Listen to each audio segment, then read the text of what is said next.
যেখানে আমাদের কলিজার টুকরো তরুণ সন্তানেরা বেকারত্বের অভিশাপ নিয়ে তারা জীবন যাপন করবে, এরকম কি বাংলাদেশ আমরা দেখতে চাই? আমরা কি এমন বাংলাদেশ দেখতে চাই সেখানে আমাদের চোখের সামনে আমাদের মা বোনদের ইজ্জত হানি করা হবে, আমাদের মা বোনদের স্বাধীনতা হানি করা হবে? এরকম কি বাংলাদেশ আমরা সামনে দেখতে চাই? প্রিয় ভাইরা, যদি এরকম বাংলাদেশ দেখতে না চাই তাহলে সামনে ফেব্রুয়ারি মাসের 12 তারিখে আমাদেরকে পরিবর্তনের জন্য, ন্যায় ইনসাফের জন্য আমাদেরকে ভোট দিতে হবে ভাইরা। এমন দলকে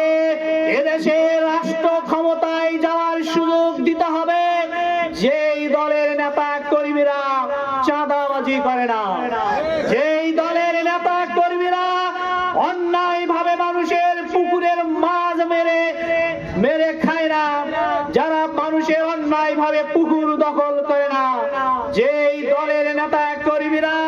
থানার দালালি করে না, যেই দলের নেতা কর্মীরা মানুষের অন্যায় ভাবে মানুষের ডিপ কেড়ে নেয় না, এরকম একটি দলকে যদি আমরা এদেশে রাষ্ট্র